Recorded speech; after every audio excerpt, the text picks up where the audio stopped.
What's up, Tyler? Hey, what's going on? Today was, I feel like, an insane day. For you or for everyone? I can't speak for everyone. For me, it was like 9 o'clock and I looked at my calendar. I'm like, okay, I've accomplished quite a bit. And I don't even know if I've actually accomplished anything or if I'm just checking things off my to-do list. No, I mean, it's Tuesday, so we're recording a podcast. So it's preparing for that. It's trying to make sure that I don't know. I just feel like what was the reference? Kicking a bunch of balls across the field. Today, I kicked all of them a little bit across the field. Well, that's good. So, yeah, that felt good. We got Jeff Sweenor joining us as a co-host again this week. And then we got Steve Trudeau from TruDesign Build. He's local to me. It's cool to have guys local. I always enjoy chatting with him. He's very business oriented. He gets into that kind of later in the podcast, but he's, and frankly, we didn't even get into everything he's got going on because he's not just building locally. He's kind of building in multiple parts of the region. And also just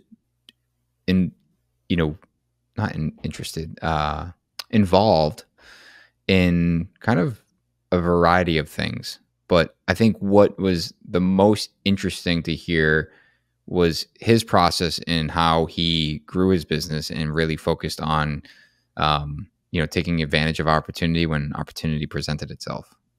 Yeah, he's I've always liked Steve. I feel I see him every networking opportunity, whether it's in Las Vegas, whether it's coming up. I think we met him at Cape Cod Lumber. I know that he's friends with Benny. So I've always enjoyed any time that I've spent with him. He's a young guy, smart guy, definitely ambitious, and I like him. He's a good kid. And guys, we have a course on our website, moderncraftsman.co. It's the pre-construction course. It's linked up there.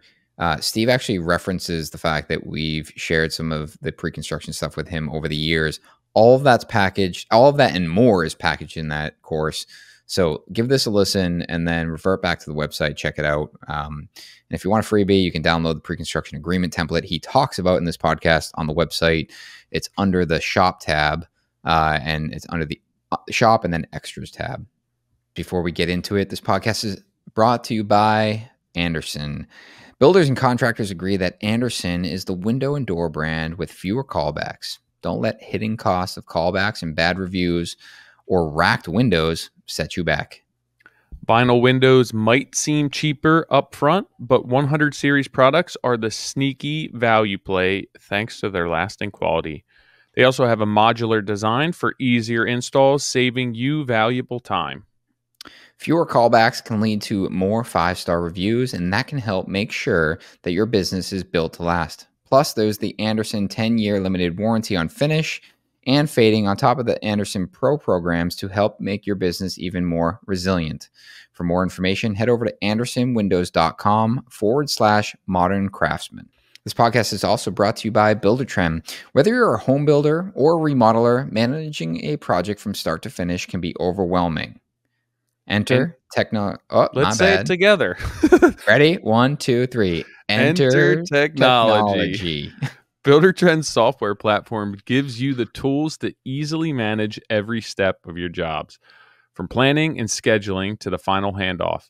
You'll have complete control and maximum efficiency, ensuring no detail gets missed. It's a solution established builders and remodelers around the globe trust to keep their projects on track.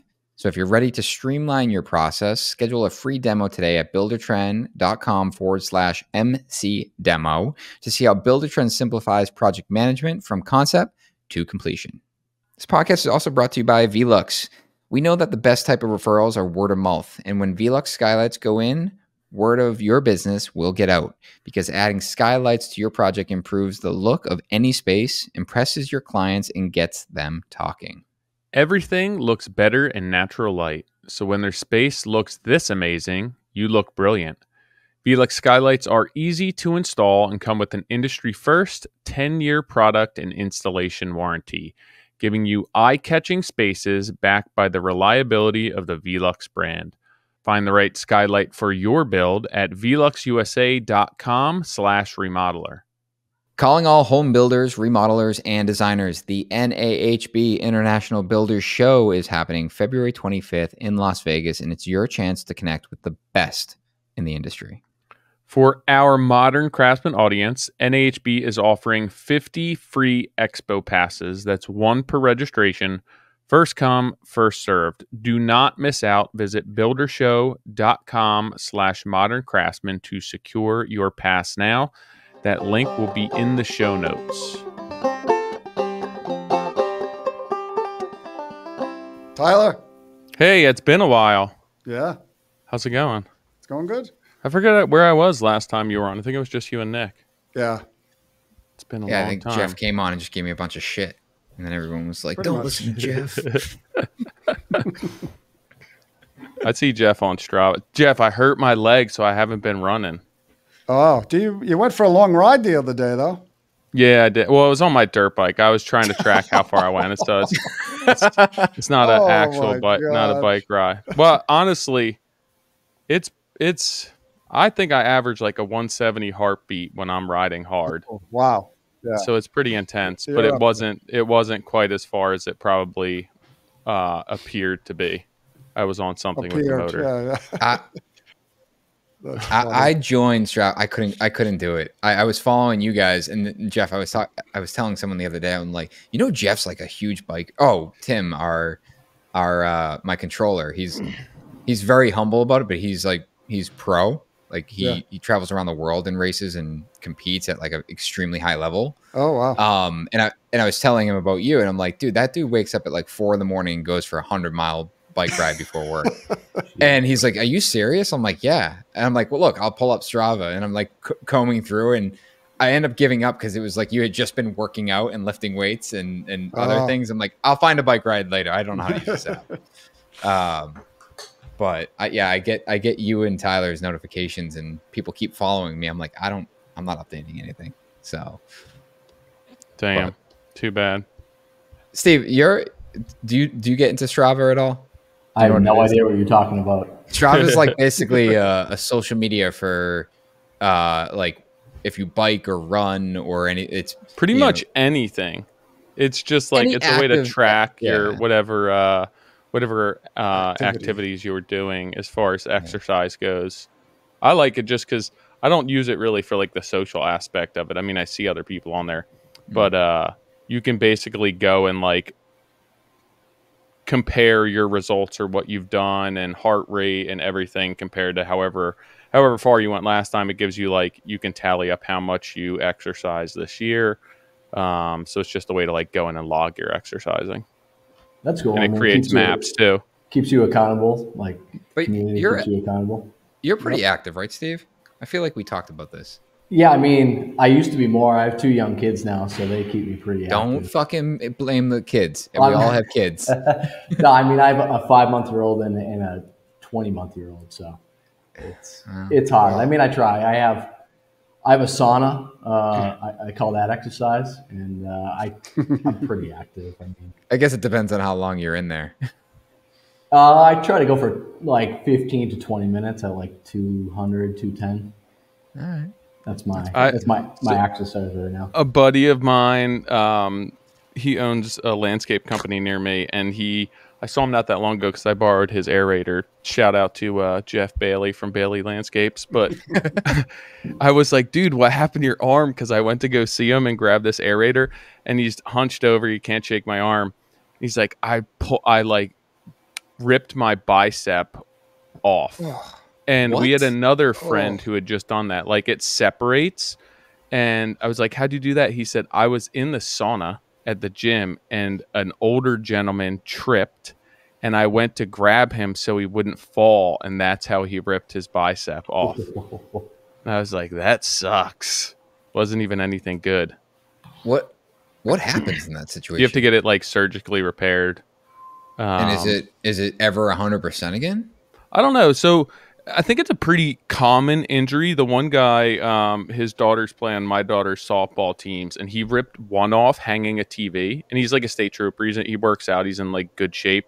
He ripped one off hanging a TV, and the other one pulling a car seat out. So just like he was a NCAA swimmer, and they think that like just from working out and swimming for so long. So I think it's actually somewhat common, but they have to go on and like reattach it, and then just put you in a brace for a while. My grandfather was a really good baseball player, and he tore his bicep, but he was never the same after. He tried to play the Yankees back in the day, but he tore his bicep. It was never the same. Yeah, I don't know. These dudes are past their prime, so I don't know how much it affects them. But the sauna is really good for actually help recovering from, any injuries like that. Having 2 kids. 2 kids. I mean, to be honest, I bought it probably 6 years ago. Probably the best investment I've ever spent on myself. But is it a traditional one or like an infrared one? It's traditional. It's a barrel sauna. I would like my back, under my back porch. So it's outside. Yeah, kind of. It's covered. Yeah. But I mean, if you have a bad day or a long day, you sit in there for 15, 20 minutes, it clears your head. You can't really think about, work or anything. I mean, do you just sit there, or do you read, or? Just drip all over my book. Yeah, you can't really read. I usually listen to either, a podcast or, Spotify. I'm looking up barrel saunas right now. Best investment I've ever Really? I love what brand? I love saunas, but I bought this one on like eBay from like Canada. Oh.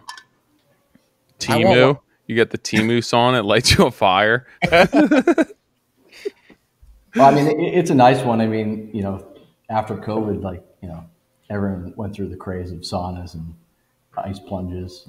So like prices doubled. Yeah. Damn. That's sweet. But yeah, you're up near Nick, right? Yeah, I'm south of Boston. Sweet.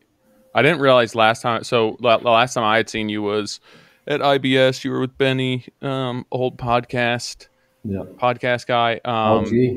I didn't realize that you had grown your business to the size it is now. I think until after I told Nick I ran into you, and he's like, "Oh yeah, he's killing it right now." I mean, it's all relative, but we're doing good. Like you guys know, it's 2 steps forward, 1 step back some days. But So how many people do you have now? 10, 11 right now. And that was over the course of how, like, did it grow quickly? So I started my business pretty much when you guys started your podcast. Okay. Oh, okay. Like 2017. I think you guys started probably 2018. Somewhere in there. We first met at Cape Cod Lumber. I think it was like your 3rd podcast or something like that. Oh, when we did our podcast there at the event, right? Yeah. Or maybe it was your first, 10. Yeah. So I remember that. I think it was 2018. But yeah, so about 7, 8 years now. Mm-hmm. So was that right after college? No, after college I went to, a large like heavy civil utility GC. And that's what you went to school for, right? 7 years. Yeah, civil engineering. Yeah. And why'd you get out of civil engineering? Growing up, I always built things, with my dad, or, built tree houses in all my friends' backyards. I always wanted to build something. When I read the description of what a civil engineer does, they design buildings, bridges, dams, I'm like, that's super cool. But, after you go through the process, you realize that most engineers sit in a cubicle and they write reports. And I always hated writing. So when I came out, when I came out of school, it was 2011. The economy wasn't that great. A lot of engineering firms weren't hiring. So I went to the dark side is went to work for a contractor. But I'm so glad I did, because I got exposed to the engineering life. Mm-hmm. The company we worked for was all, state, federal, municipal, low bid projects, but, all heavy civil utility projects. So really cool projects. I did their estimating to start, and then, moved into like a project manager role. But you interact with a lot of these engineers, and I realized during that time that it wasn't meant for me. I'm glad I went that route. Why? I did the same thing in college. I went to work for like a civil contractor, and I was in estimating, working towards project management, and it was probably the worst 6 months of my life. So I like the project management side. I like being on the contractor side because you actually build the project. Where the engineer, they're designing it. But like I said, most engineers, they're in the office, they're designing, writing reports. And I think it was writing the report aspect that I realized probably in my like senior year of college when you like take like engineering technical writing. You realize, most of your life is going to be writing reports. I also think that in that role, it's very hyper focused on, like, for example, a reaction where it's like, say you're building a bridge, you're not typically looking at the bridge, and maybe I'm wrong because I never went through this, but like I would assume that you're not typically looking at the bridge as like a whole. You're looking at different things that you need to, work on, like, hey, this connection point, and then only focusing on that one connection point. Where it's similar to it when a carpenter is on a job site. It's like they're hyper focused on what they're working on, like the piece of baseboard in front of them. Right. And it's a big reason why we post all the renderings and share all the renderings, where it's like, I want our team, our tradespeople to understand what the bigger picture is, because when they're executing that one task, it's kind of, it can be kind of monotonous and not understand how it attributes to the bigger picture. And from an engineering perspective, like if you're writing reports or trying to make one tiny little thing work and then doing that 1,000 times over, it just feels like you're doing the same thing. And it's almost as though you never really understand how all of that works together. Yeah, absolutely. And especially the larger the project, the more like, compartmentalized it is. And, you're working on a small piece. Yeah, and like there's like a dozen people working on, this one project, and you're only touching parts of it. It's like the carpenter that just starts out, hey, go do the baseboard and all the closets. Like you don't get to do the main rooms until you've done that, 5-6 times. Yeah, and I don't want to speak for engineers because I never really saw that side of the business per se. But I think if I were to go into that, I'd probably just get my stamp and work for smaller residential builders doing structural framing plans and stuff like that, where you can kind of control everything. Being that you didn't go completely into civil and fall back on your education, do you have any regrets about going to school? And had you, like in hindsight, wish you had gone for something else or not gone at all? No, I don't regret it. I mean, college is a good period in your life to like figure out, your life and have some fun. I went to UMass Amherst, so my philosophy was always like work hard, play hard. I try to kind of embody that still, but I mean, you meet a lot of good people, you make great connections. You do learn one thing about civil engineering. It's a great background to this business. Mm-hmm. So I, took classes in foundation design, concrete design, steel design, surveying. So I've fortunately used a lot of what I learned in my day-to-day in my career. So I don't think it's a bad thing necessarily to go to school. I think a lot of kids, as you guys have talked a lot, get pushed into a career that they don't really like and they may not ever use. I have a lot of friends that have got a 4-year degree, but don't use anything. I fortunately get to use a lot of what I learned and kind of applied it over the years. Are there like aspects of your business that you feel are different or put you ahead of your competition based on your background in civil engineering? Is that like a marketing position for you? Early on, I knew a few engineers, so they would give me like some projects, structural repair projects, putting beams in some basements, jacking up some homes. So some networking things. I mean, it gives you a good understanding of framing when you have like the structural side. I mean, I feel like I have a really good grasp on when you look at older homes and how they're framed and how like the load paths, their connections, stuff like that. You have definitely a better understanding when you have that background. Yeah, I think that if I Like if there were one thing that I would want to have to fall back on with what we do, even more so than like construction management degree, I feel like civil engineering would be applicable to what we do, just even from a networker's perspective, or just having a idea of what goes into what we do, and understanding how that all comes together. I think it's important because most of us just learn that on the fly, and then it's like, yeah, that looks like it should be good. I'll get an engineer to sign off on it. But having that background, I feel like is good. Yeah, that fundamentals is great, and you can understand why you're doing what you're doing in the field when you have that kind of background. So I'm super lucky. I get to apply what I learned, 15 years ago. So when you first started, what did the business look like? I started and I hired my first carpenter within a week. I realized I was going to need help, so I put an ad on Craigslist. Met a guy down at a local coffee shop, and I just landed my first job. It was a bathroom remodel.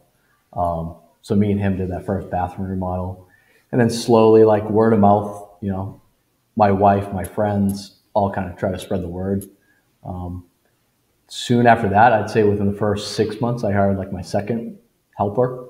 We kind of chugged along for the first 2 years, doing a lot of bathroom remodels, basement refinishes, small odd jobs, just kind of build your brand and business and just get your name out there.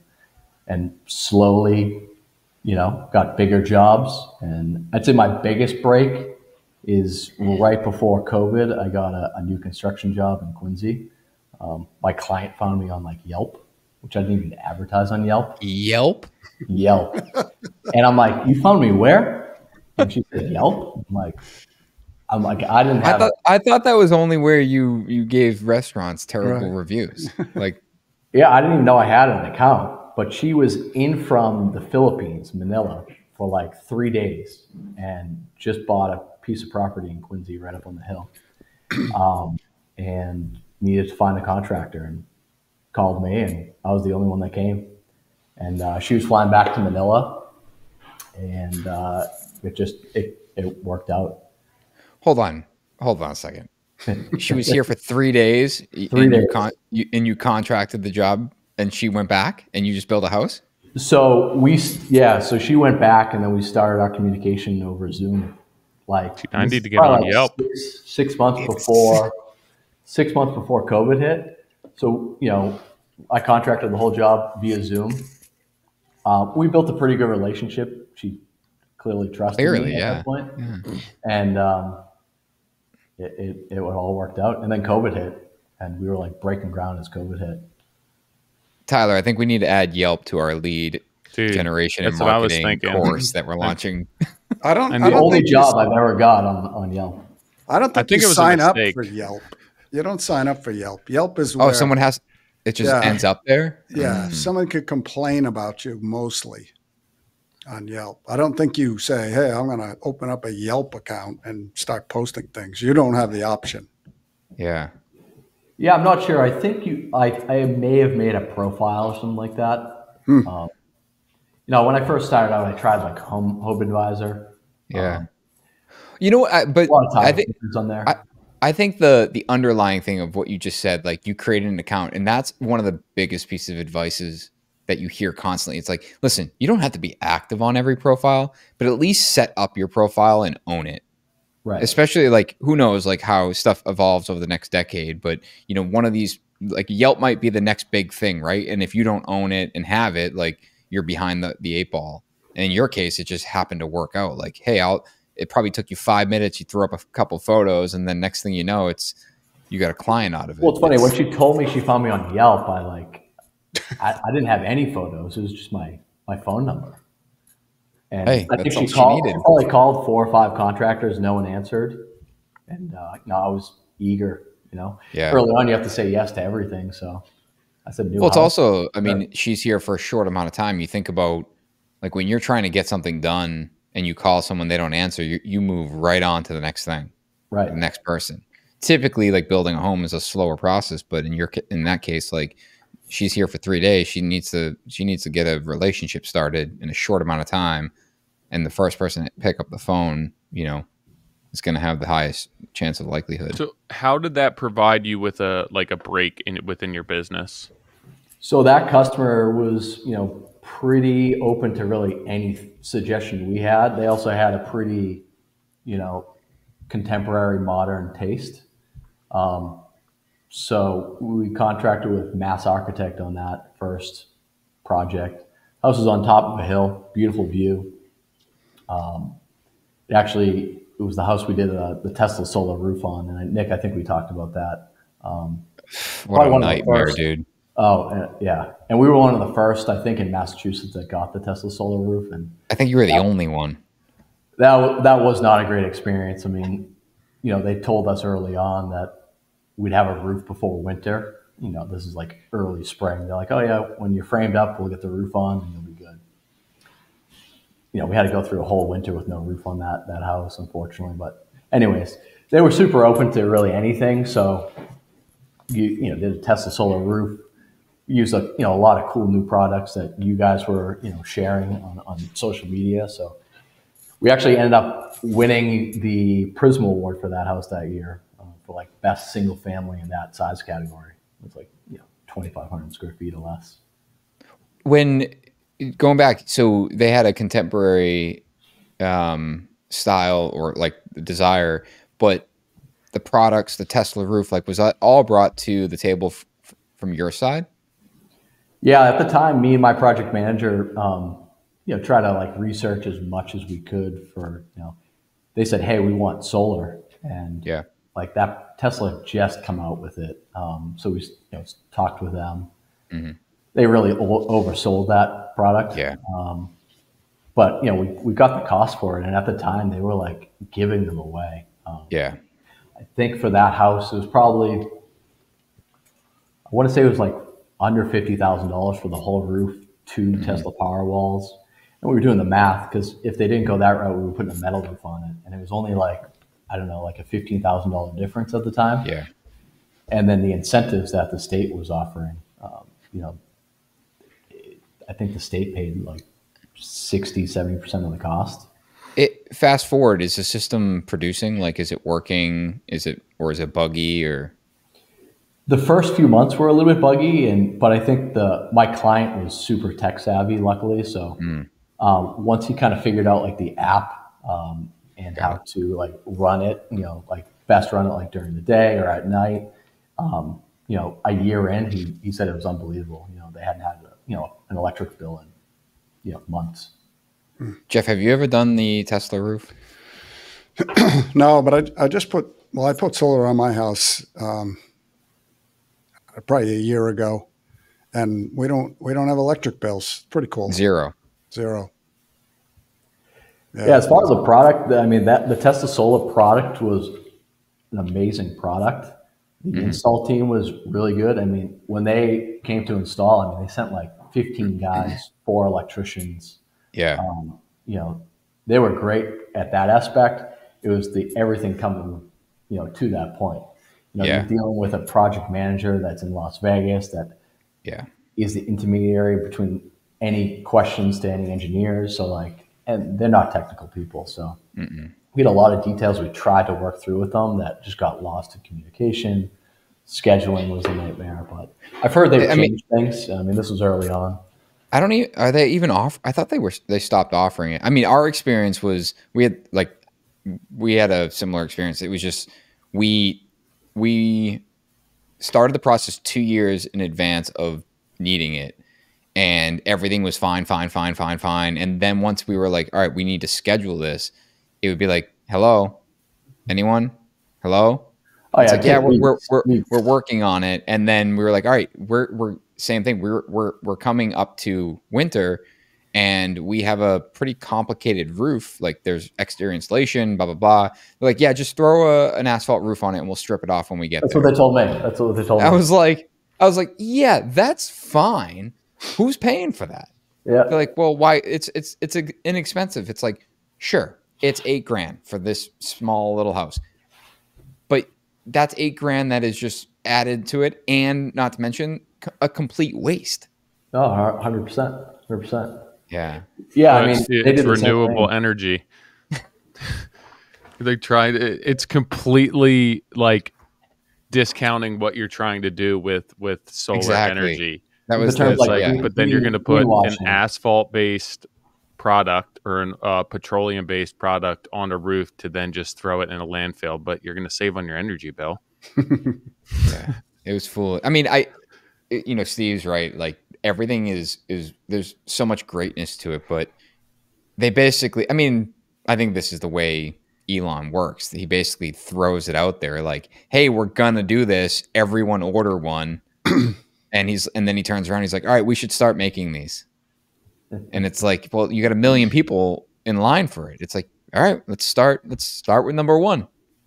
And you're forever behind the 8 ball. So go ahead. Let's switch to rockets. Let's start making rockets. Yeah. That's solar stuff. He seems to be doing pretty good with the rockets. Yeah. Like, yeah, pretty impressive. I mean, catching the rocket with those like tongs. Like between that and I forget what's it, NASA? It's like a multi-billion-dollar endeavor to do what he can do with 12 million or something. Yeah, it's crazy. Did you listen to his podcast on Rogan? No, I think I tried to. I think I would listen to the first one. I haven't listened to the second one. I've listened to a few of them. He's out there, but he's so intelligent. Yeah, you need people like that though. To push the boundaries. Totally. He lost me when I found out that his dad had a child with like his stepdaughter or something. Elon's dad had like raised a daughter who was not blood his, and then like had a baby with her. Yeah, but you can't hold his father. That's the same family. That's the same family. He's there. They lost me. In trying to listen to his interview, it's tough. He's obviously. I'm just thinking about like the shit my family does, and I'm like, I can't be held responsible for what my family does. No, you can't. No way.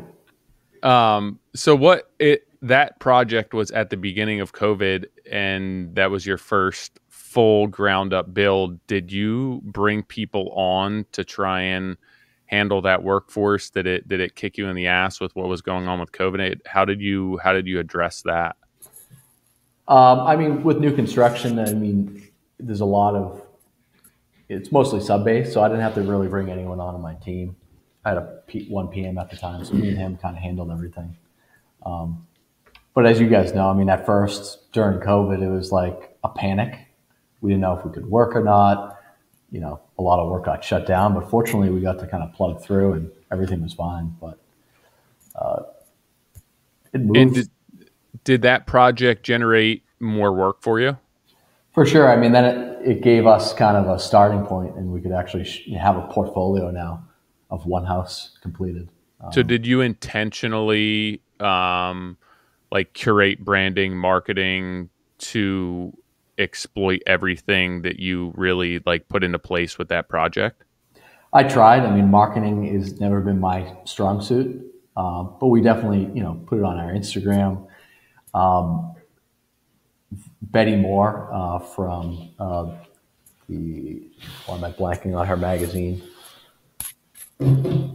Betty Moore? Oh, Architect and Builder. Yeah, it's Builder Architect. Builder Architect, yeah. She put that house on the cover, which was great marketing. If you guys probably obviously don't know who Betty Moore is, but what an impressive human being she is. Oh, she's an Energizer Bunny, and she's been doing it for so long. She basically, I don't know her direct. Is it her magazine? It's her magazine. Yeah, she's ran it for 30 years. She gets you on the phone. She's like, "Hey, I want to feature you in this magazine," and the moment you just say yes or yeah, sure, I'll be in the office tomorrow. She is there, and she's got an entire presentation, all the collateral, and gets you hooked on this idea immediately, and then gets you into the magazine. It's your magazine. It's it's a completely about you for that entire edition, and it's done really well. And I remember seeing yours, and I think it was after that. I think it was after yours that she came to my office. I ended up not. She recommended you. She asked me for other builders. Of course she did, because but she's so good at she's so good at her job where it's, you know, the moment you like you probably recommended a handful, and she was probably in all of those offices within days. I mean, a lot of the top builders are in it, so I saw that as an opportunity in a way. Mm. I didn't really feel qualified to be in it necessarily, but I'm super glad we did it. I mean, it was at the time an expensive endeavor for us. And did that led to work? So she gives you like 300 copies of the magazine, once you get it. So every time I went to a job, I just brought a magazine like, hey, here's some of the work, we've done in the past. So it was a good, marketing piece when you meet a client for the first time. So I think that definitely helped. I mean, that first house, the architect we hired then had a few other jobs in the area coming up. So brought a few clients, thereafter. They were, obviously impressed enough to let me build their houses. So it's kind of, it only takes one, really. So what does your process look like at this point now? When somebody reaches out to you for work, like your intake? It's evolved. So during COVID, I hired an interior designer. It's funny, early on, my last name is Trudeau. So I came up with a business name fairly quickly, and it was TruDesign Company. Just a play on words for my last name. Not the greatest name if you want to be a builder, maybe a good name if you want to be a designer, but I actually got a lot of leads for design work. And so I kind of had to shift my brand to like TruDesign Build so people understood what we did. But during COVID, I hired an interior designer, so we were actually like a TruDesign Build. Still partnering with architects, but our design and pre-construction planning process has evolved. People like Nick and other people, Benny, have helped with our pre-construction planning agreement. I hired Sean Van Dyke probably 5-6 years ago. He helped me with that. Getting paid for planning. Probably the biggest shift in mindset for me, but also, once you have a client sign a pre-construction planning agreement, they're essentially yours. I'd say our close rate once they sign that is 95%. But getting, that mindset shift of having a customer pay for you to plan their project, was a huge mindset shift. But now our process is, just refined, and we still keep on refining it. But typically starts with, an initial phone call with someone at our office to kind of just get some information, kind of see if they are a good fit. If they are a good fit, they usually have a call with me or my designer. And then we typically meet with them in person at their home. Go through our process, ask questions, check out, what they're working with. And then from there, have them sign our pre-construction planning agreement. Typically that process can last a few months or longer. And then from there, we sign construction contract and go. And right off the bat, were you charging for your pre-construction? A small fee, Yeah. I think my first one, I charged like $50, $100, just to get, my toes wet. Yeah. Because it felt really foreign to me. I always thought you have to give a free proposal. Yeah. Well, I mean, that's the most important part is like in that whole process is that it's not about pricing the job. It's what you said. It's helping plan for the job. It's planning the job. It's putting together the pieces that it takes to, I always say a successful construction start.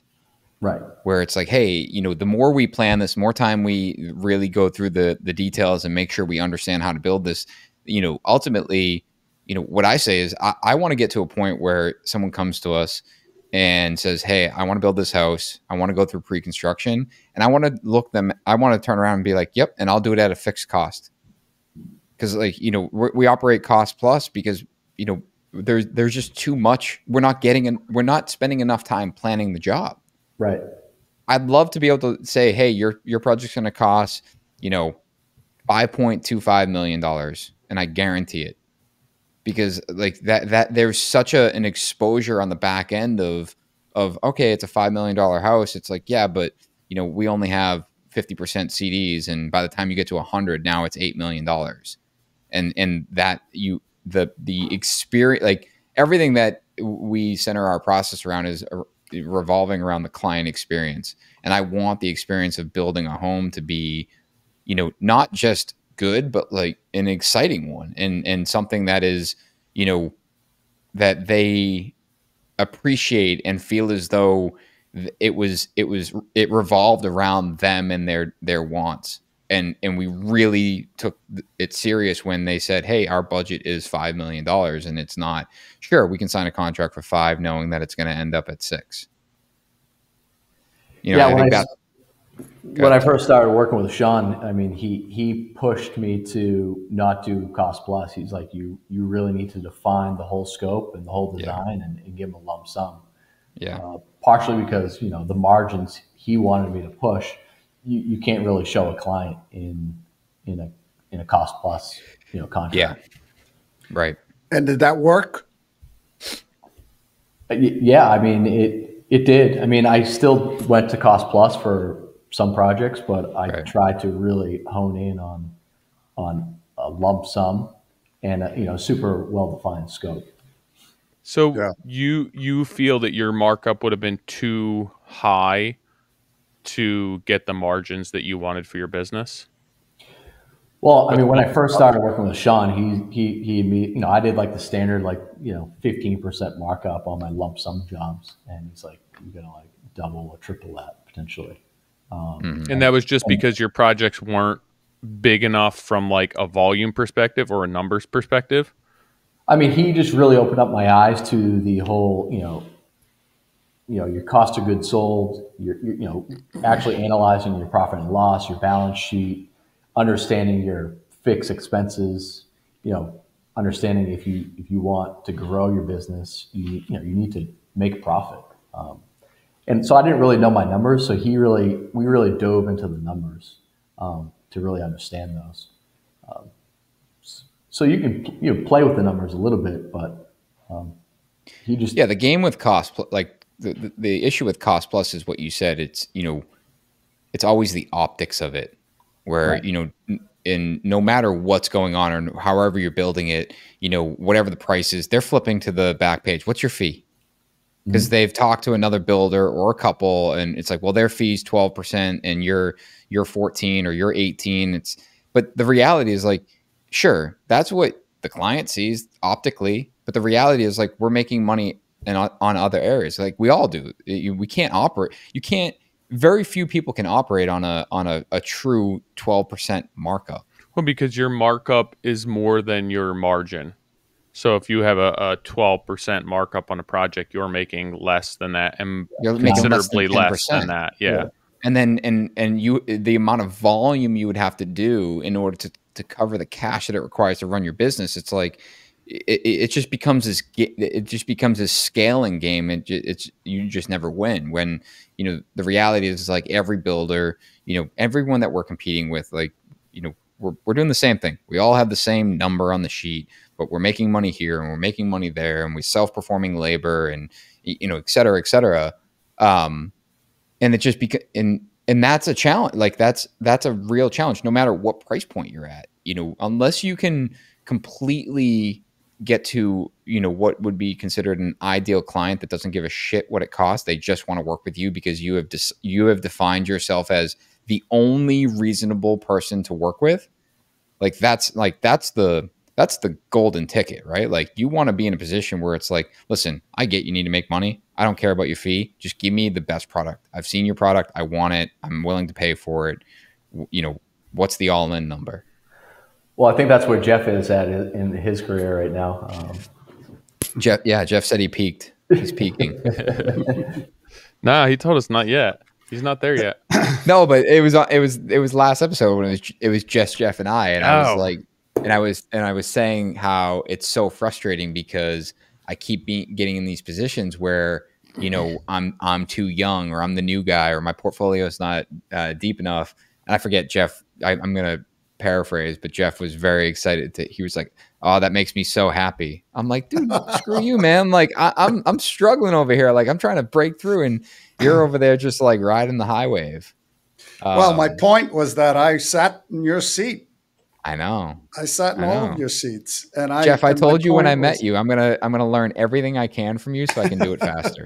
Yeah. Well, that's the ticket, right? I did the slow road. You know, you could cut it in half. I mean, it took me 35 years. You could do it in 15. Oh, okay. I was gonna say, where's the number? Because that means I get 4 more years to figure it out. I mean, we're fortunate. I mean, we have the internet, we have social media, we can learn off each other, we have podcasts. So, you know, Jeff had to read books and I didn't have any of that shit. Yeah. So are you still doing lump sum now? I do both. I do cost plus and lump sum. And what dictates which avenue? Predominantly all my remodels, I try to do lump sum, and most of my new construction is lump sum, cost plus. And how come? It's a good question. Kind of what Nick was going through. Like, it's, you know, you're in a new house. It's really hard to define everything that has to go into it because, you know, when you start, you're maybe 50 to 75%, you know, designed. I don't know. I've always done cost plus. Do your margins wind up being the same? No, they're definitely less. But the way I look at it, it's definitely less, you know, less overhead for new construction. You know, you can, you know, in 1 month in a new construction job, you can bill, you know, $300,000 or $400,000. You know, a $300,000 or $400,000 remodel might take 3 or 4 months. Yeah, your burn is slower. So your margins are less on remodels? My margins are more on remodels. Yeah. Hey guys, real quick break from the podcast. Head over to moderncraftsman.co. That's .co. Click the shop link and then the extras tab. And the pre-construction agreement that Steve is talking about in this podcast is available completely for free. You can download it there. Again, moderncraftsman.co, the shop tab, extras, pre-construction agreement. We also have the labor burden calculator if you want it. And you can have the exact same agreement that Steve is referencing in this podcast. Jeff, you're probably similar, right? Like on a remodel, you're probably making a higher margin than you are a new construction. Is that fair to say? Not for us. No, we treat them. We do it cost plus 15% in both cases. Mm-hmm. But our renovations are like, they might as well be new builds. They're complete. Yeah. You know, gut to the studs, stripped to the sheathing, windows. You know, you're not really saving that much. Yeah, you're basically getting a head start on the shell. Yeah, I guess like the time it takes you to get to a bare shell would be the same time it would take you to frame that shell. Yeah. I just think about like if you're aiming to have your margins be the same, whether optically the numbers are different, like at the end of the day, the big number, whether fees are hidden or not hidden, should realistically be the same. So at that point, it's like, why not just go one route or the other? But obviously, if your margins are different for each, then that somewhat answers that. I feel like it would be difficult to operate in both worlds. Imagine if you had, I know so many people that had fixed pricing, you know, in 2022 to 23, and they got absolutely smoked because of inflation, you know, so the cost plus just hedges that. I mean, now it seems to have stabilized, but boy, you take a lot of risk when you're throwing it out there like that. Well, to be fair, in that situation, I think this is where you get into, like, you have to have provisions in your contract to protect you against that, like fluctuating pricing, things like that. Like, you can still approach a fixed cost. You can still approach with a fixed cost, but have protection drafted where it's like, listen, this is based on, you know, today's lumber pricing, you know, and the lumber pricing is an allowance. And some will argue it's like, all right, if you're doing fixed costs with a bunch of allowances, you might as well do cost plus. It's like, well, Yes and no. Like what you're trying to do is you want to get to a fixed cost because you're essentially bidding it at a particular time, and the time it takes from when you price to when you're ordering, like things are going to fluctuate.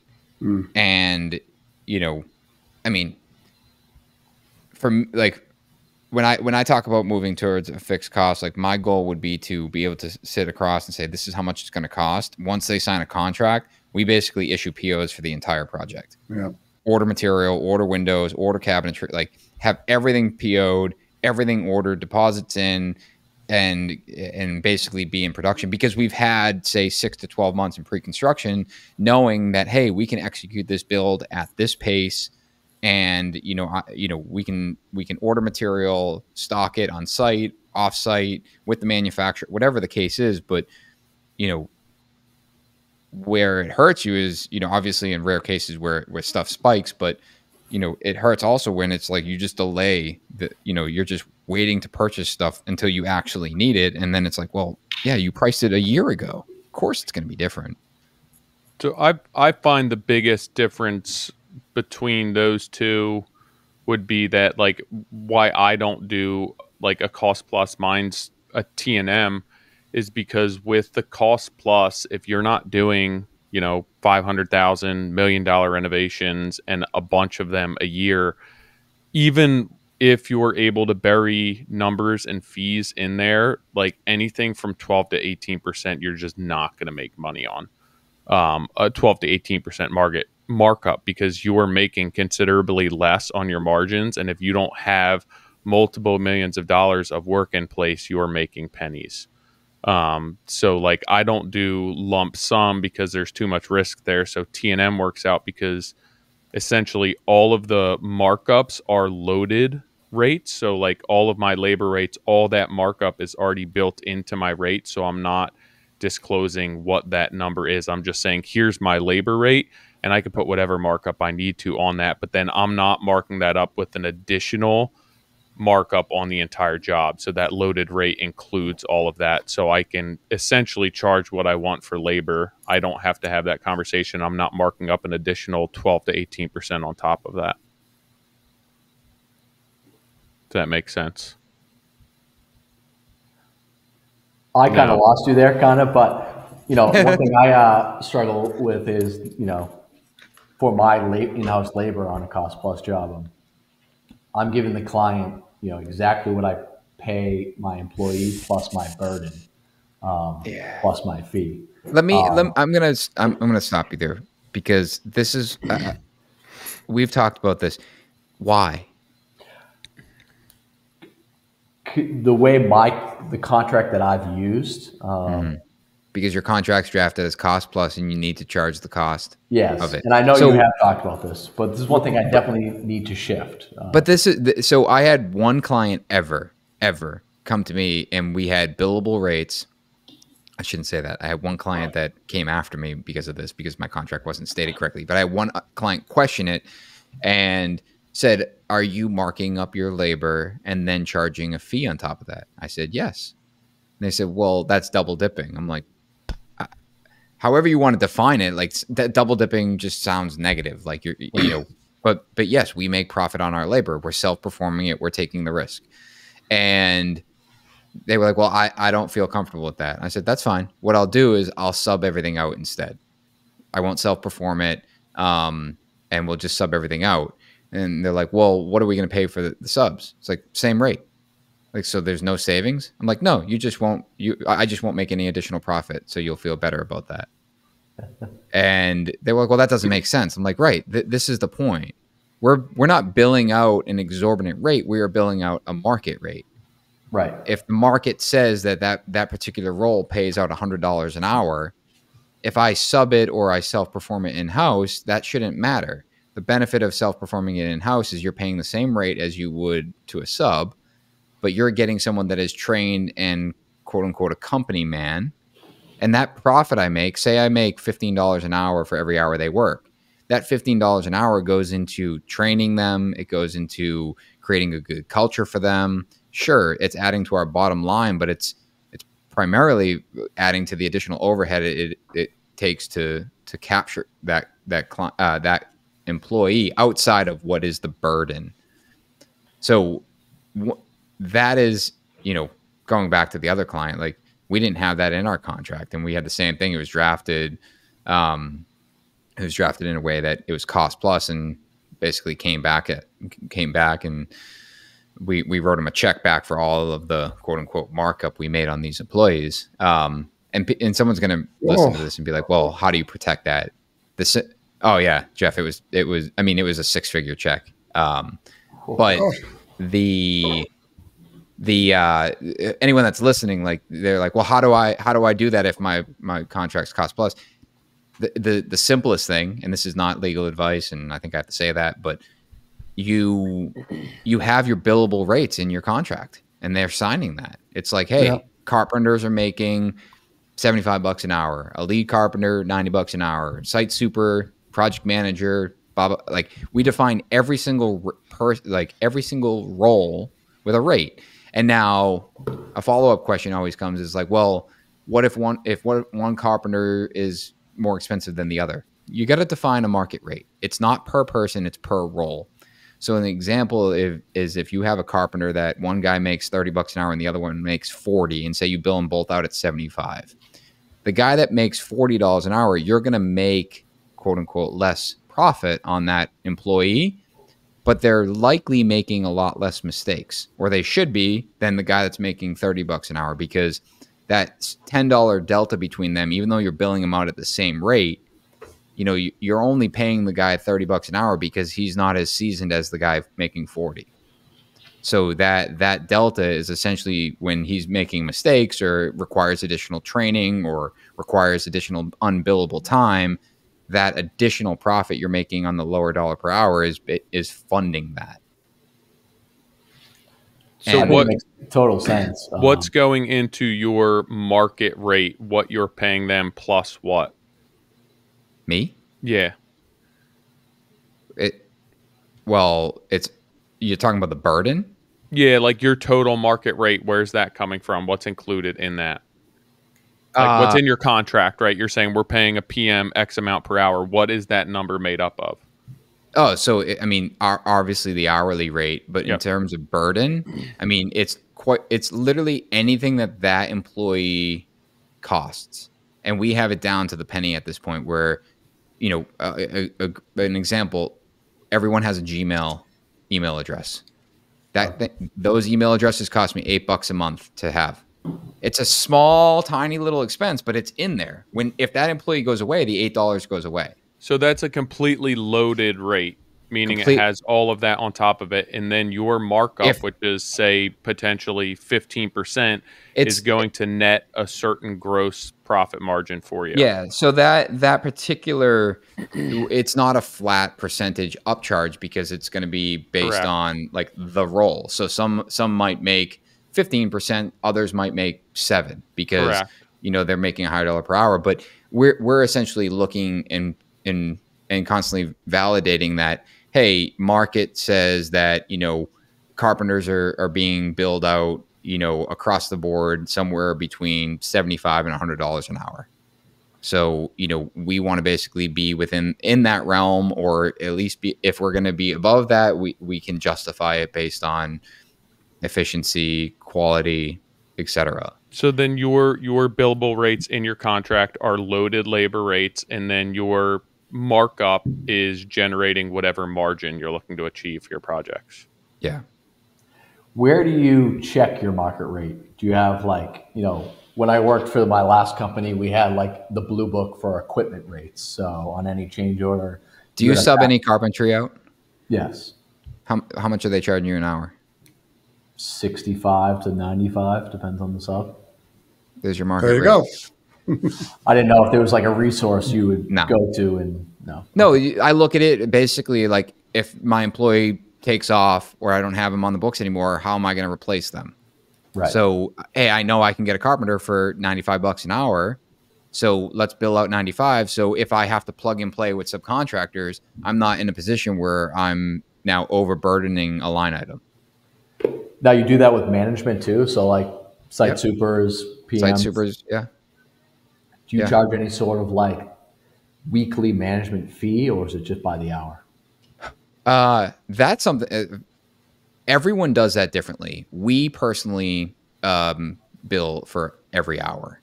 And it's fixed on it's based on a 40-hour work week. But what we do is most of our like I'm going to talk in an ideal situation.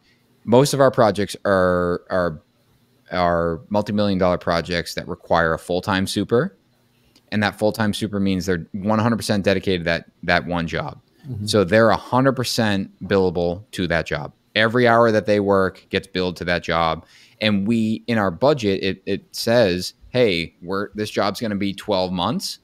So 12 months of this super is 40 hours a week, 52 weeks. That's your how much you're going to pay for that super. On top of that, we typically have a project manager that oversees 2 to 3 projects. So if they're spending 50% of their time, then we bill 50% of their salary to that job. Now, if do they clock in or like punch? Yeah, we track. Yep. Yeah, we track all the hours, and if we do that, in our the way it's defined is this. These are like this is what we're targeting based on the time allotted. If we crank through that job and the PM only spends 10% of his time on the job, we only bill 10%. That's the side of cost plus that, hey, if I was fixed costs or if I had a fixed management fee, like a lot of guys will have like, hey, we're 15 grand a month for management. And some months you might spend 30,000 because you're throwing people at management, and other months you might have one guy running it. And that's where it's like you're going to get the ebb and flow, but you might be able to peel back and make additional profit based on your management fee because you're setting a rate for that management fee. We just looked at it as like every job required, like we're just looking at and that's as of today, like we clock in, you hit 40 hours that week, it gets billed out. Jeff, how do you guys structure your supervision and management? Straight hourly. So project managers build out at 95 maybe, site super build out at 85, and then right on down the line. And then for carpenters, we have different levels. So we have 3 levels. So there's level 1, level 2, level 3. And so level 1 sort of covers that, that bottom tier. And then level 3 is your, 30-year veterans. So it's just straight hourly. And it just keeps it simple. Everybody uses the timekeeping app, and it seems to work. Yeah, what I find challenging is when like a PM is doing 2 or 3 jobs or. Yeah, but so I love that we're just giving you a ton of advice right now. And hopefully other people value it, but don't overthink that. If they're running 3 jobs, like just, if they were going to run 2 to 3 jobs, then just split their salary across 2 jobs. They start managing a 3rd job. That's gravy. Right. If they're going to be consistently running 3 jobs, then split their salary across 3. Right. I like the idea of a monthly management fee. We're just, it's just not how we have been doing it. We're also, what I'm finding in a recent conversation is that we're getting incredibly analytical with our labor to the point where we're trying to get to a point where we know exactly down to the dollar how much additional profit we're making per job, per employee, on a weekly basis, to know that, hey, right now we're like say we're cost plus 15.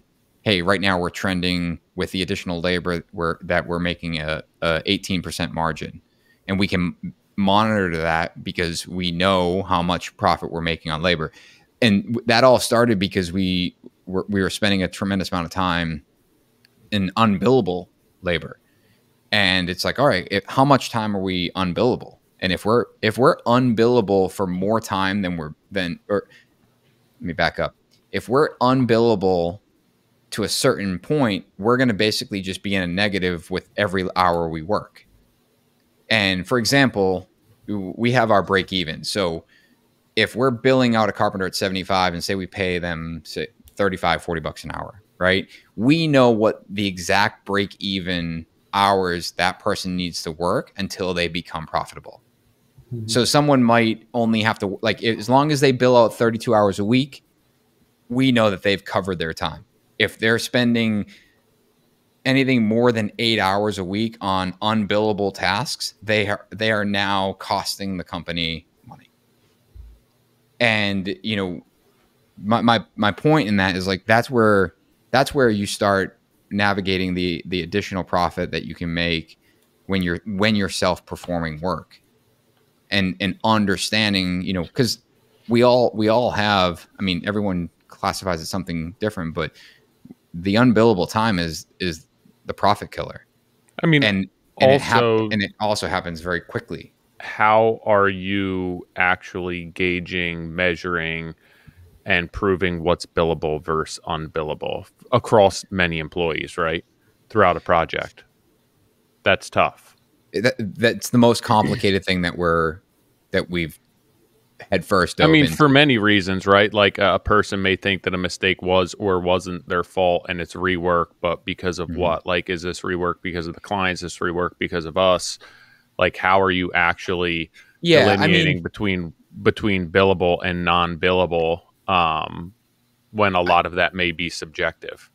Well, and Jeff, you probably, I'd like you to chime in here, but if you're building a house and you say you're doing finished carpentry, and the carpenter goes in and he cuts a stick of crown molding wrong, like, he's not saying, oh, that's unbillable, I got to undo that. Like, that's just part of building. Like, there's going to be mistakes. Like, that you're not being like your burden. Yeah. Like, that is like 100%. Hey, you know, what should have taken 2 hours to install took 3. And you're not dissecting it to a point where it's like, all right, Mr. Client, like, it took 3, but we're only going to bill you for 2. No, that's part of building. Like, there's has to be a fluff factor in it. The unbillable is when, you know, it's above and beyond that, where it's like, say there's a massive issue where you're completely undoing something, you know, and it's like, it's a siloed, hey, the roof has to come off, we screwed this up. Or you're dealing with warranty, or it's like, hey, we got a little emergency down the street, like, get down there and find out what's going on with Mrs. Smith's, you know, water heater. Like, it's all the stuff that's above and beyond that. It's not these micro mistakes that are happening in the big picture. Sure, but on, like, the management end side of things, if nobody's there to say, hey, this is what we budgeted for billable hours, you're at X amount of hours, and we still need to do this much more work. If there's nobody managing that real time, that's happening after the fact, then you're trying to back that up against the budget, where it's like, there's not enough money here. Like, I think that's where it gets convoluted, where it's like, well, where is this going towards? Is there contingency?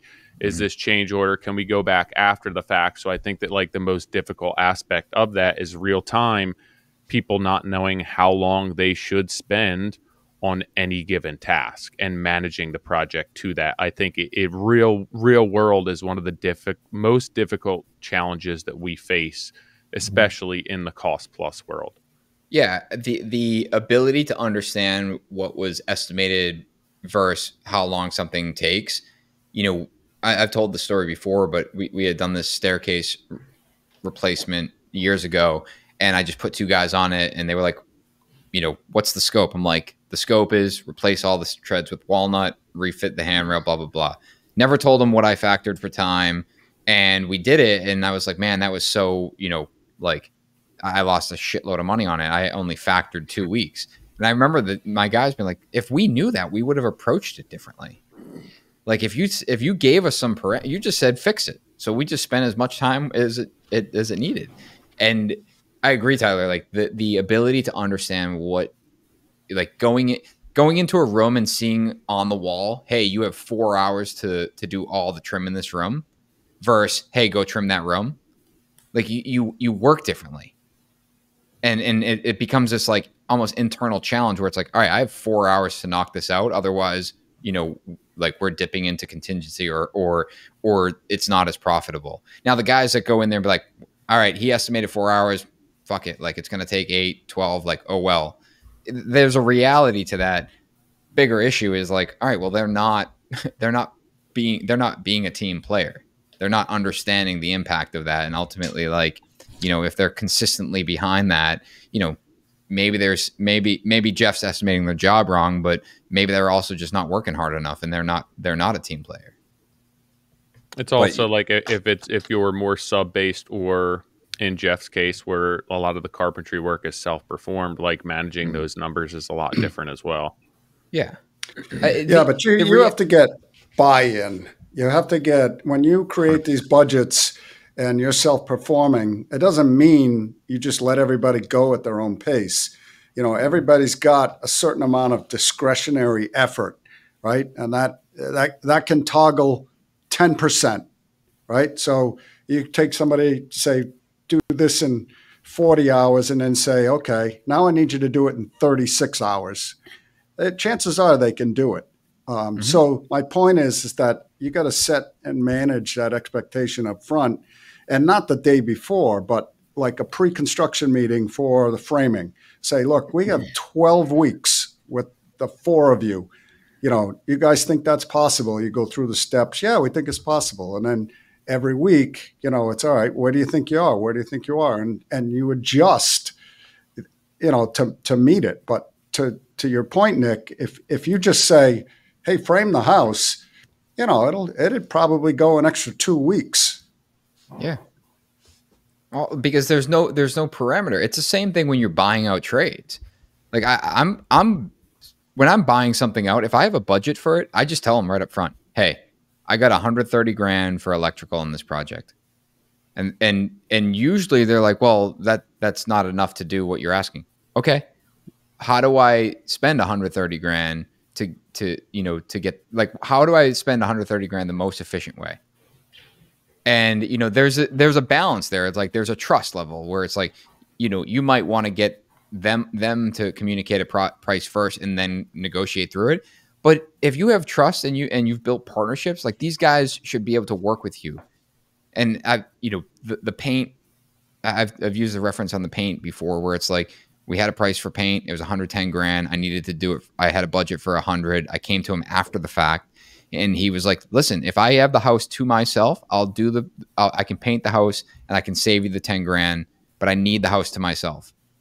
And I made the promise. I said, you'll have the house to yourself. Otherwise I'll give you the extra $10,000. And that, like, and now it worked. He makes exactly the money he needs to make. I'm not trying to ask him to make less money. I'm just like, what do I need to do as the builder, as the GC, as the contractor to work in your benefit to make sure that you make the money, but also I hit my budget. Now, my budget might be unrealistic. It's like, hey, there's no way to paint this house for $100,000. It's like, all right, like, no way. Like, what if, what if we use a lesser quality paint? It's like, sure, you can do that, but it's going to peel off there's always a conversation, and ultimately, like, all right, if I misestimated or I'm wildly low, fine. That's my issue to burden. But if you're not setting the parameters and you're not setting the expectation, it's like everyone's just going to base it on the last 10 things that they've done. And especially, like, Steve, from a sub perspective, like, that if most of the contractors and builders that these guys are working for don't have their shit together.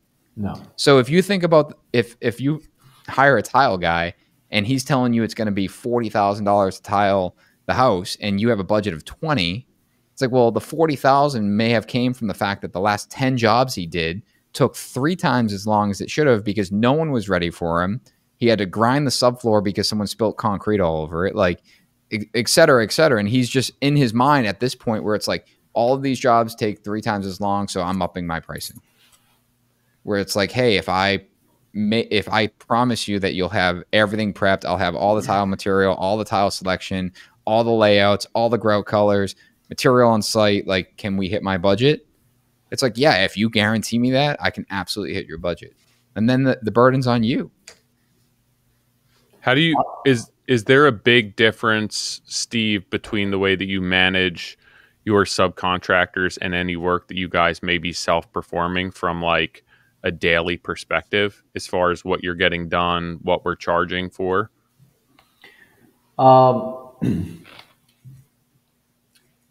I mean, it definitely gives subs a little bit more freedom on like means and methods. I think I get into it with my guys on like, hey, how are we going to execute this task? Where like a sub, you can let them, run a little bit more wild, I guess. But it falls back on the plans. So, I found that if you have a really good plan set with good details, and like tile guy, I'm starting a job right now with my tile guy. Like Nick said, I have, everything ready for him, tile in every room where it goes. The plan shows the tile layout, the gripe colors, the Schluter we're using. So, I've set them up for success. So I try to do the same thing with my guys as well. But, it's more the means and methods that I go through with my guys a little bit more. Yeah, I think a lot of times my subcontractors, they have the mindset where it's a different mindset if it's us self-performing versus the subcontractor, where they're like, oh, we just gave you a price, we have to get it done for that price. And it's like, that's not necessarily the way that I want to do things. Like, I want to make sure that you're profitable and that you're making money that you budgeted for this job. But oftentimes I just find that they don't manage their project like that. And the mindset is just, hey, this is what we priced it. We're going to get done what we get done. The price doesn't change. And that's not necessarily how I would manage things on my end. I would want to make sure that everyone's getting compensated for their time. If scope changed, that, they're entitled to a change order. And I find that that's the biggest difference between how I manage work in-house and how I manage subcontractors. That a lot of time I feel I want more for them than they want for themselves. What about you, Jeff? Is there a difference between being that you self-perform so much carpentry trades and right, the risk is there that if you're over or under budget on what you're estimating, that every hour that compiles, that's just coming out of what you're making. And on the other shoe, it's like a subcontractor, are they bound to their price? Do they have access to more money? Are they even checking up? Are they just saying, hey, we're done 50% of work, give us 50% payment, never backing up what they budgeted versus what they're spending? Yeah, I think that we've had such a consistent stable of subs over the years that it's clockwork. And I think it's about treating them respectfully in that, when you say we're ready for you, we're ready for you, and giving them the space and, knowing the right order. You get your rough-ins, you got your HVAC guys, your plumbers, your electrician, knowing the right order, like who needs the most space. And so I think that if you manage that part of the process correctly and the right sequence, then you set everybody up for success. I don't find that we have really too much trouble with with subs that aren't pleased with the way the job's going, or have complaints because someone's in their way. I think it's about creating the ideal schedule and making sure that everybody hits the milestones so that the next trade is got a clean slate. Sure. Go ahead. No, I would say your sub base is an extension of your team, so you got to treat them well, pay them on time. I'd say probably the one thing I learned early is find good subs and then pay them quickly. So when you need them, they're going to go to your job first.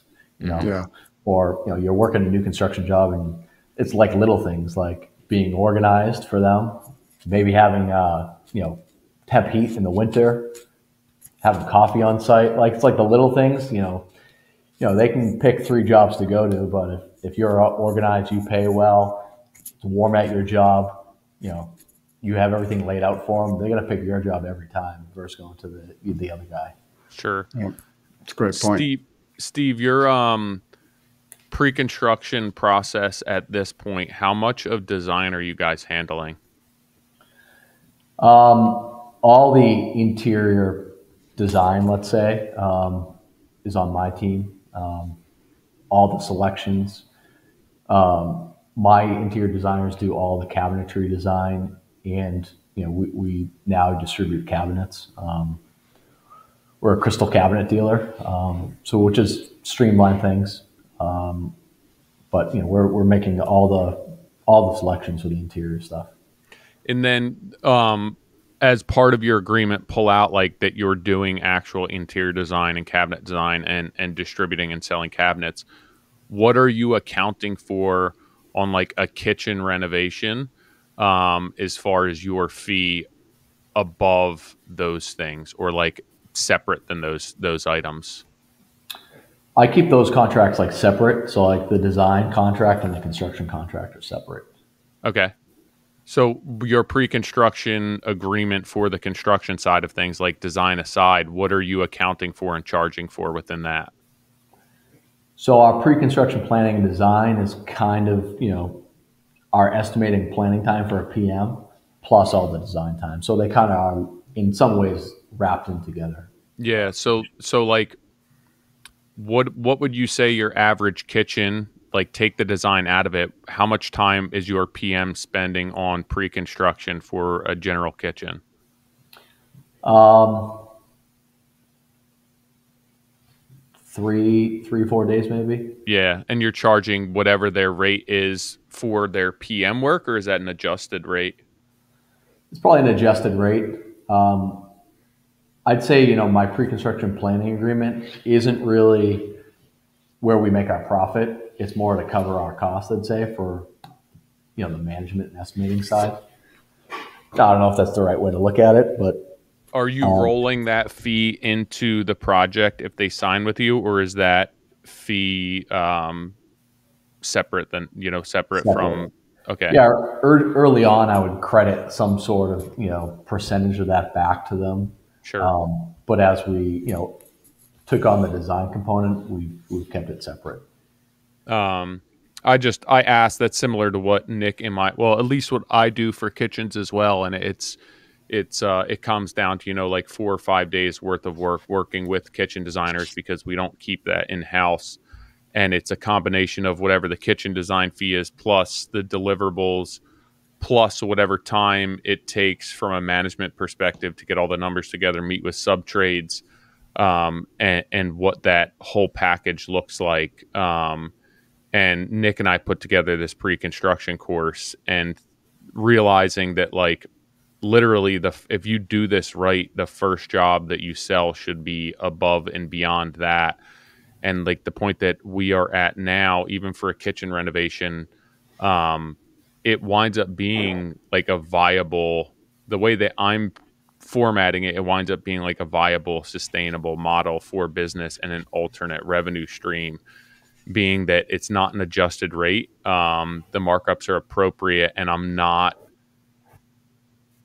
basically using that as a retainer. Like that's an isolated fee that regardless if you do the job or not, here's the pre-construction agreement, the pre-construction package, you own that whether we do the job or not. And I was just curious if yours is the same way. We've been talking about restructuring how that, design agreement works. 3 or 4 years ago, we kind of just ran with it, and we've kind of been doing the same process. So, one of my goals now as we've grown is I want to step out of the day-to-day field work. Though I think that's the fun part of this business, but stepping more into going through systems and all the pieces of the business is really my job at this point. So, I'm trying to delegate as much as I can to my staff, so I can focus on those operating procedures and details. Are you guys selling cabinets to clients or jobs outside of your own jobs right now? The goal is to get to that point, but right now it's really just for work we self-perform and, a few other GCs right now, but predominantly it's self-performed. Yeah. I know Nick and I had spoken about that with what he has going on with Ken and everything else, and offering different cabinet lines. And there's like, I know a lot of people who just sell cabinets and design and are distributors for cabinet companies, not even installing, that make really good money with like a dialed pre-construction process and agreement in place to deliver that. Yeah, I mean, I found is that, I have the designers that were designing the kitchen and then just passing it off to another company whose designer would just basically click it in and order and make a 100% markup or whatever on the cabinets, and not really doing anything. It's cabinet distribution is wild to me. Some of I forget what company it was, but it was one of the European companies, and we were chatting just about the economics behind it, and some of that stuff gets marked up 400% from Europe, and it's bananas. And like, and you see how they sell it, and it's like very white glove, and it's like 400% markup on that material. That is a lucrative business. But similarly, I think about some of these more, I'll say more traditional, like local cabinet dealers.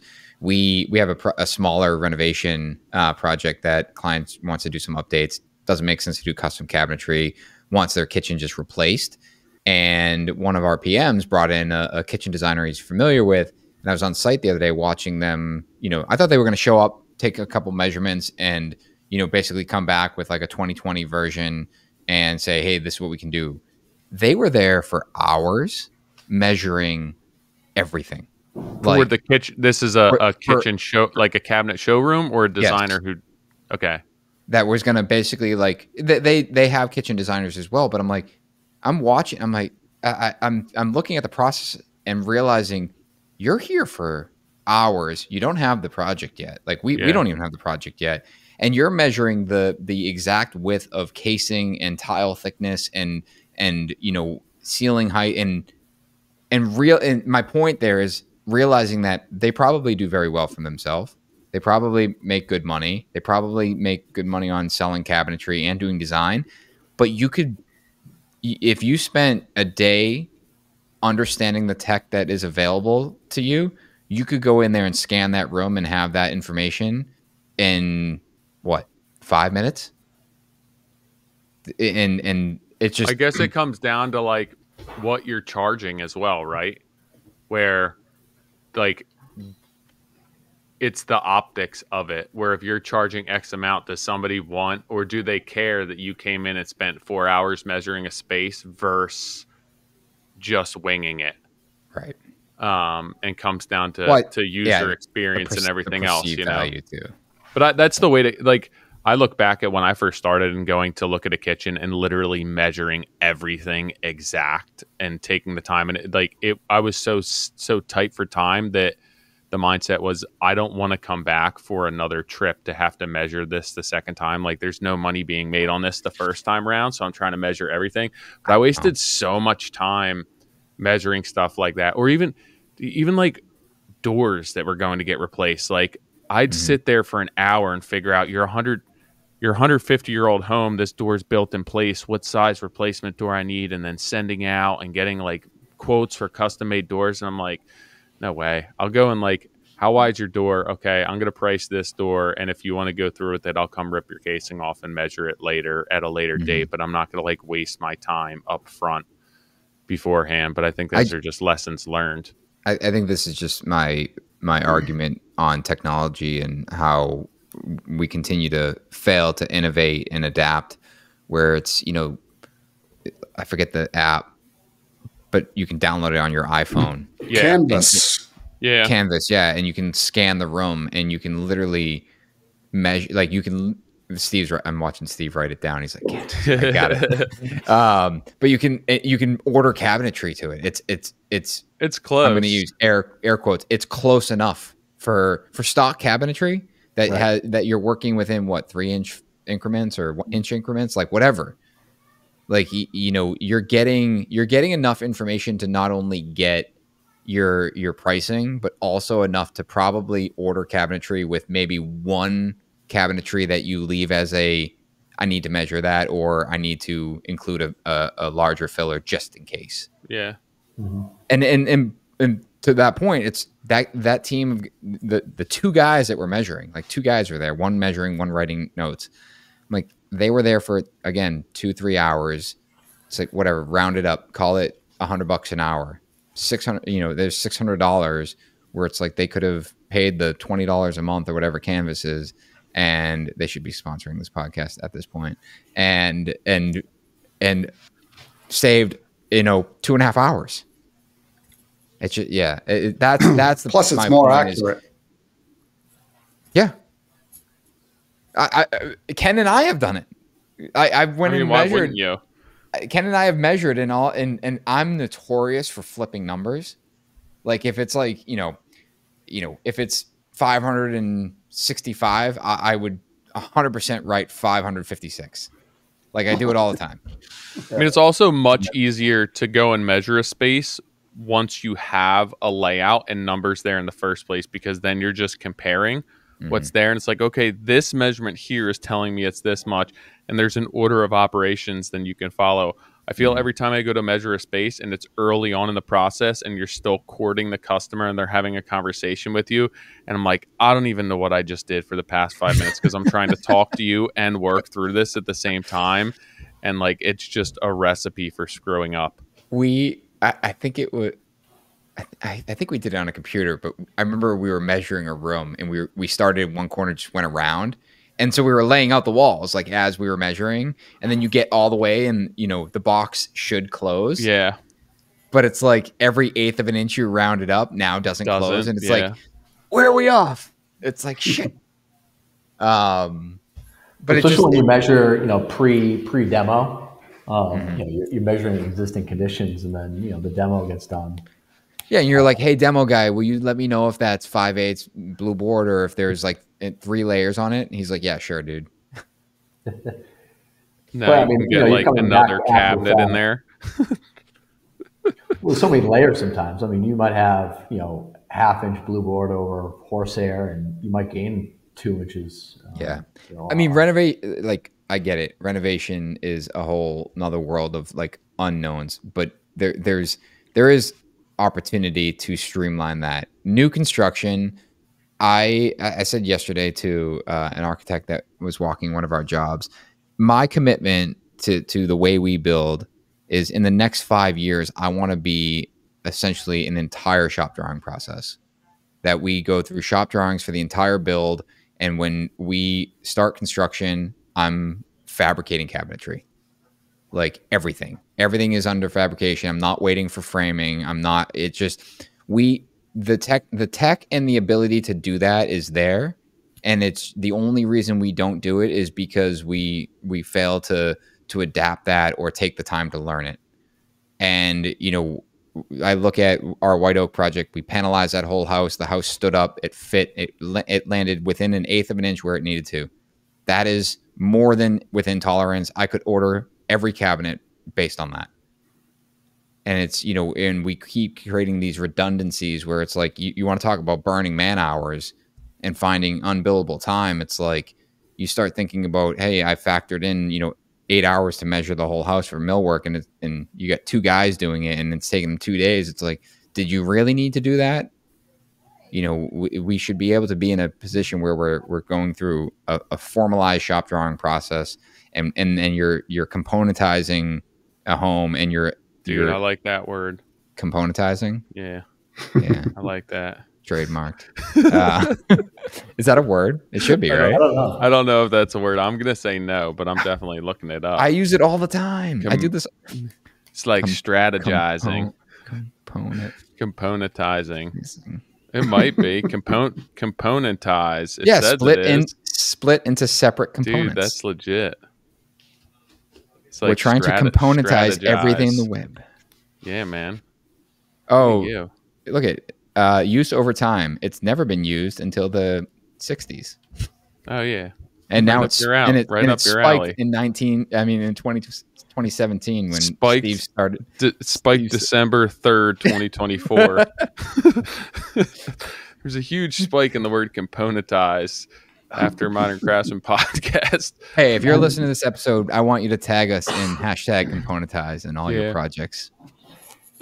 Have you guys seen how they built chips? I mean, they I believe it's called block construction, but they'll build ships, the right? ships in, I don't know, maybe 50 blocks, and they'll build everything inside that block. Yep. And then at the, the shipyard, they just, there's no reason we're not doing that.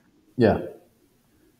Like I was in high-rise construction. Like I was involved in it. I shouldn't say I was in it. I was involved in it, and I watched a 32-story high-rise. I watched steel show up every single day and get assembled, and it was done. Yeah, and every hole lines up. And then mechanical show up, and ductwork is prefabricated, stacked 4 levels high, slipping in, landing where it needs to land. Like I walked that job every single day. I think I saw one torch come out for one penetration that didn't get done in the factory. It's like this can be done. We just choose not to. And we blame the fact that it's like, oh, well, we're building, it's a prototype. It's a one-of-one house. It's, it takes too much planning and we'll just do it on site. It's like, sure. But, Jeff, what it used to take you to build a house 15 years ago? Less than a year? Could you build a house? It depends on the size of the house, obviously. Generally speaking. Yeah, I figured 12 months for your average house. Nowadays? 12 months. Bigger house. You're not helping my argument here. I'm not. I don't have a good support for that. I think like construction is more complicated and it takes longer, and we're bringing raw materials to a job site, and we're trying to not only assemble them but also fabricate them. And like the funniest thing is that like most of the shit that they're bringing to market is meant to simplify the process too. But they're simplifying the wrong things. Correct. It's like they're trying to simplify the product so that there's less skilled labor involved, but it's actually complicating a lot of things. Instead of installing clapboard siding, we'll make it in vinyl and give you 2 wide at a time, and they'll clip together. It's like, sure, like I get that streamlines it. And this is just like a case for pre-construction planning, thinking it through, and for at least for me, Jeff, you can argue, but you're in a different point in your career. You've already peaked. We've already discussed this. But for me, that's where I see like the innovation, the tech, the opportunity for us, Steve, like for you to look at that Quincy build and say, how do I do that, but do it in 30% faster time? And not because I'm flying through construction, but I'm taking more opportunity to consider fabricating it and componentizing it prior to ever showing up. The Encore Casino, have you been there? Yeah, it's incredible. Boston. Yeah, it's unbelievable. They built that place in, I think it was under 2 years. Yeah, I think it was a year and a half. And I think it was like my wife's birthday or something. We stayed there. I walk in the hotel room and I'm looking around, and she was like, "What are you looking at?" I'm like, "The finish in here is insane." And you can tell like everything was factory finished. None of this stuff was finished on site. Like casing around doors were obviously sprayed in a factory. Doors were sprayed in a factory. Base, like everything was done. And it's like that's how they built that in 2 years, besides the 3 shifts they were running. But that stuff was built, stacked up, ready to go, and it showed up and it was assembled and put in. Now, don't you think if it heads in that direction, builders like us almost go away? I think no way. You've toured like Benson Wood's facility. Like there's still, but those, you're just moving the carpenters from the job site to a facility, right? There's still a site super that's making sure that when that thing goes up, that the job site's safe and components are going together the way they're supposed to, and documenting it. But those carpenters, I think, I guess it's a lifestyle working in the field. Like, I just don't know. I mean, Tyler, could you ever go work in a factory? At this point in my life, probably. I get what you're saying. I like. The biggest struggle I see with it is that there's so much progression, and there's so much that's changing within the industry, but it's not necessarily the right way. Like when you look at high-rise construction, right? From the exterior, and sure, there's some different facades, but like those buildings are built the same way every single time.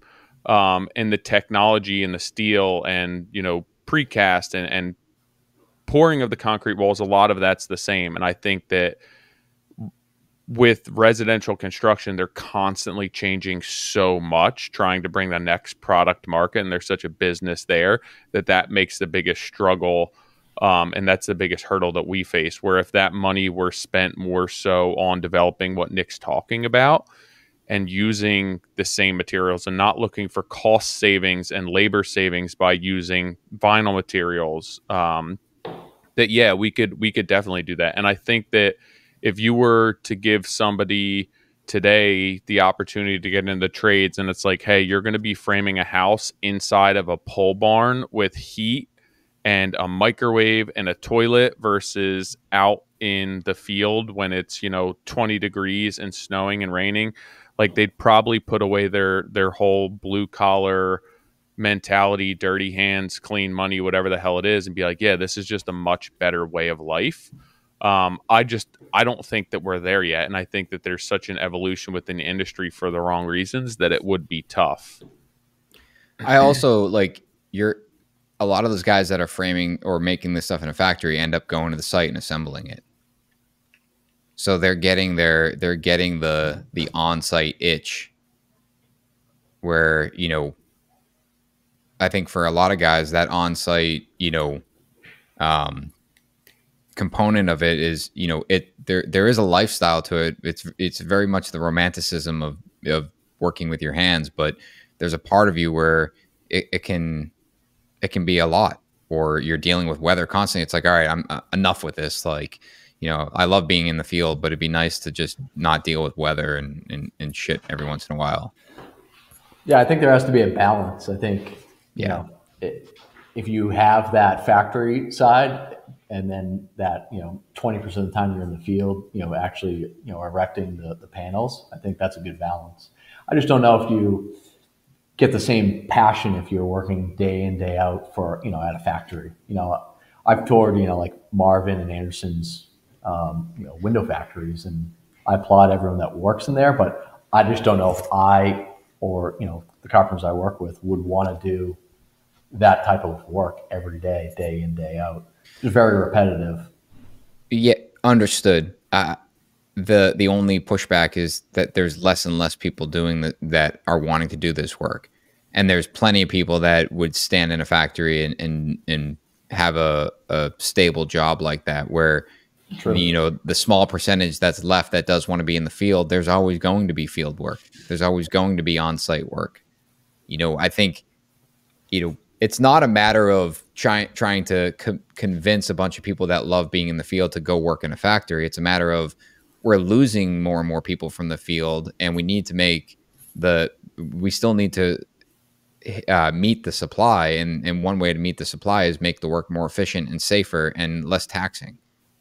And it's, and more people will be interested in doing that. I think we just need to get Elon Musk into home building and have him build factories. I keep seeing all these boxable things that he's like involved in boxable in some capacity. I think it's marketing, but what they're doing is I'm not saying it's the right move, but it is something that is very much like taking home building and creating a product out of it. But going back to what we said, Elon Musk decides to build homes. He's going to go sell 100,000 contracts to build homes and then start figuring out how to do it. We'll be in a world of shit. Yeah, like right now, we just don't have like the factory infrastructure in place to support, what we do yet. I mean, there's, a handful of companies that do, panelized systems or Benson wood. You'd be surprised at how many people are in this space right now. And I forgive me, I forget his name. I think he was on our podcast a while ago, and I'm not going to be able to pull it up right now. Matt no, it's not Matt. It'll come to me, but he's basically traveling the country right now, like learning all about all of this prefabrication, offsite building.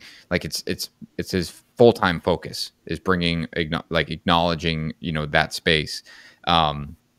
you know, and I actually talked to him about white oak early, because when I had been in the high rise side, you know, they were, I mean, everything was componentized. That's gonna be my buzzword. But I remember when the electrician showed up, there was a 24 by 24 cardboard box, and every unit, they opened the door, they put the box on the floor, and then they would leave. I'm like, what is that? It's like, oh, it's the harness for the unit. Everything's wired. Like every piece of Romex is bundled together. They put it in the ceiling and they drop down and they land right where every single outlet is. And then they have the push to connect back in the outlet, and it's done. Yeah, And commercial, that's how they do it with you know, plumbing and electrical too. Yeah. I think they do that from a, you know, from the cost perspective, where, you know, you got a factory worker at $20 an hour versus, you know, the union electrician for $120 an hour.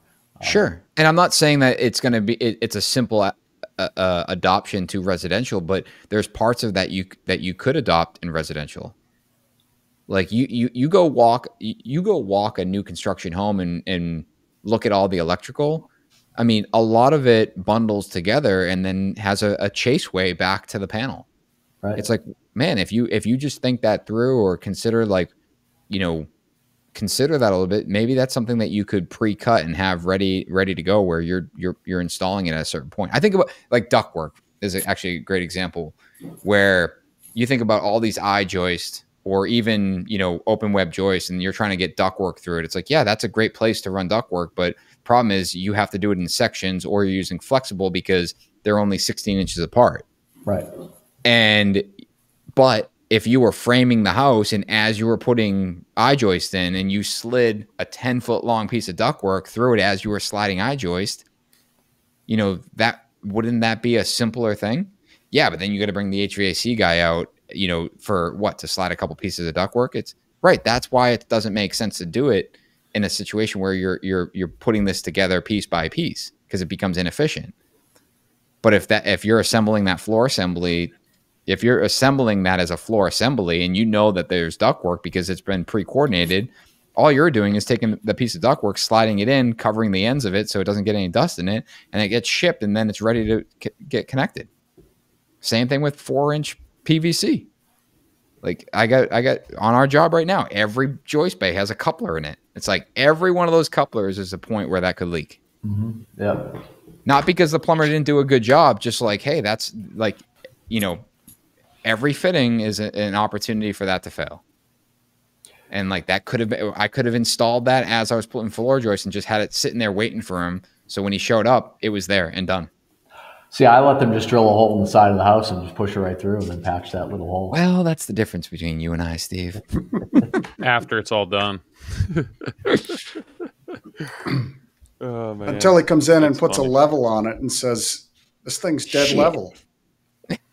Shit flows downhill. Yeah.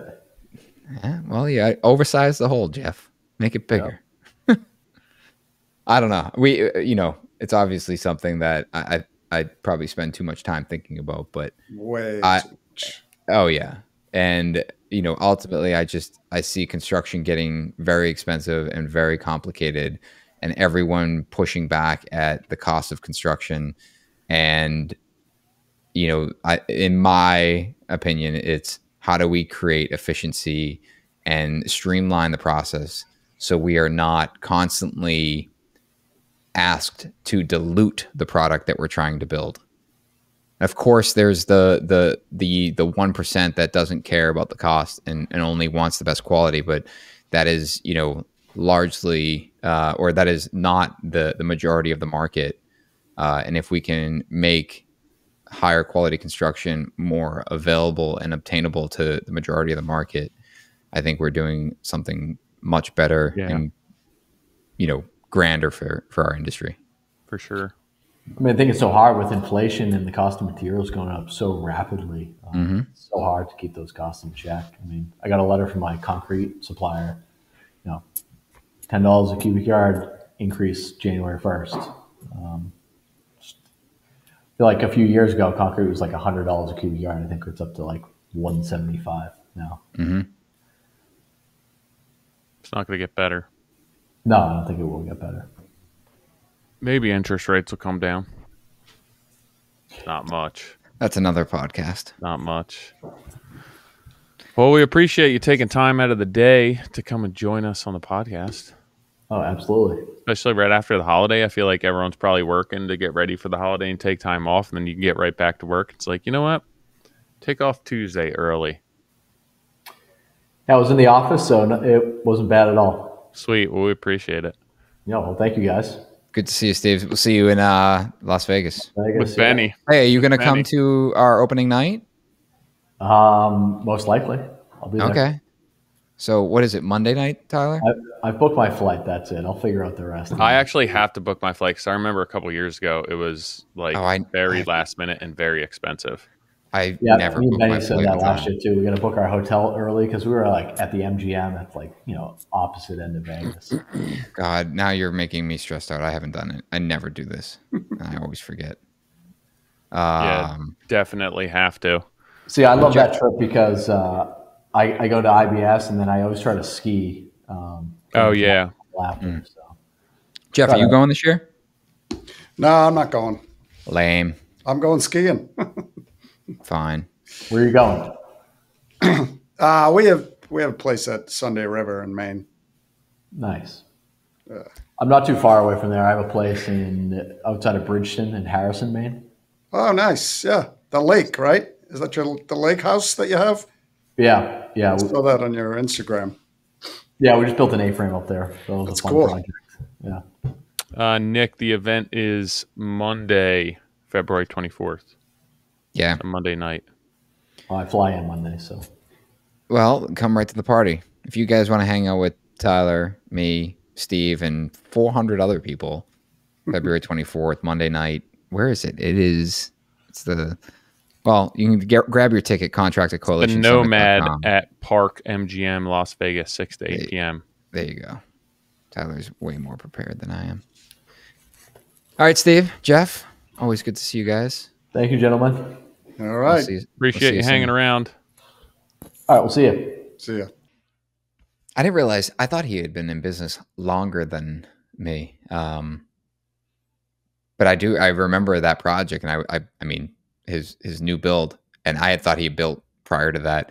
But yeah, I poked him hard on that Tesla stuff because, man, all due respect, Tesla, you fucking dropped the ball on that big time. Yeah, I remember that. Nightmare. We ended up putting an asphalt roof on it, and I mean, the Rhode Island project is a tough one. A lot of people ask what's going on with it. And for those that are listening, nothing's going on with it. It is just currently sitting there, and hopefully will get finished one day. But it has an asphalt roof on it that I don't think will ever be replaced with a Tesla roof. All right, guys. Appreciate you hanging around, listening. If you guys signed up for our pre-construction course, kudos to you because you're going to get the lead generation and marketing for contractors for free. If you have not, and you do want to sign up for pre-construction or the lead generation, head over to moderncraftsman.co.co. There's a courses button up top. You can sign up for that information.